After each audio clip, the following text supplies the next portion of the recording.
Bonjour, nous sommes le jeudi 28 mai 2026 et le sujet est les réserves massives en hydrogène naturel que pourraient renfermer les Alpes et les Pyrénées, des montagnes de richesse. Il y a quelques années, ils avaient trouvé des réserves d'hydrogène naturel de type blanc. Il y a différents types d'hydrogène selon leur qualité qui nécessitent plus ou moins de traitement.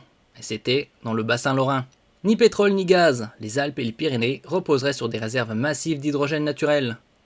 Les Pyrénées et les Alpes pourraient cacher un trésor énergétique, des montagnes de richesse, l'hydrogène naturel, l'objectif 2050, zéro carbone notamment. La transition énergétique est l'une des priorités actuelles face aux enjeux climatiques.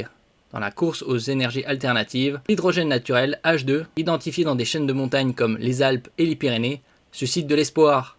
Cette ressource, utilisée comme carburant, pourrait remplacer les combustibles fossiles, type gaz, pétrole, charbon, et servir à produire de l'énergie propre sans recourir aux procédés industriels émetteurs de dioxyde de carbone CO2. N'oubliez pas de vous abonner pour plus de news nationales, européennes et internationales sur ce monde dans lequel nous vivons. Des conditions géologiques favorables et des résultats prometteurs. Une étude publiée en 2025 dans la revue Science Advances met en évidence les conditions qui permettent la formation et le stockage de l'hydrogène naturel dans certaines chaînes de montagnes. Ces travaux ont impliqué plusieurs institutions, dont l'Université de la Nouvelle-Orléans, UNIL, et le Centre de recherche géologique du Pays de Galles, GFZ. Le chercheur Frank Svan est l'auteur principal d'une des études qui souligne l'importance de l'érosion pour la production naturelle d'hydrogène. L'érosion peut favoriser la remontée des roches riches en fer, mais elle peut aussi détruire les roches réservoirs.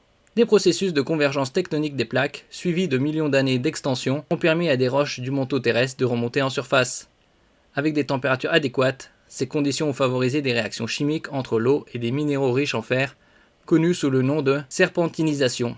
Ce phénomène produit naturellement de l'hydrogène, H2, qui peut ensuite s'accumuler dans des réservoirs rocheux poreux, comparables à ceux des gisements pétroliers.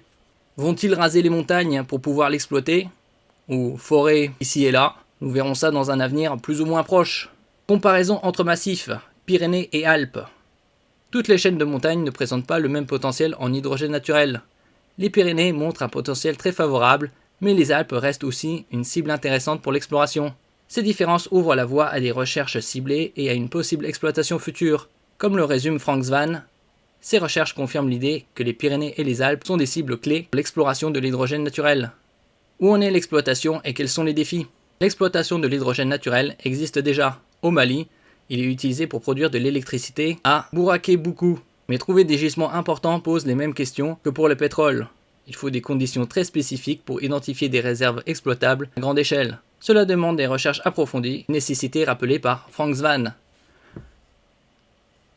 Merci pour votre écoute et à la prochaine.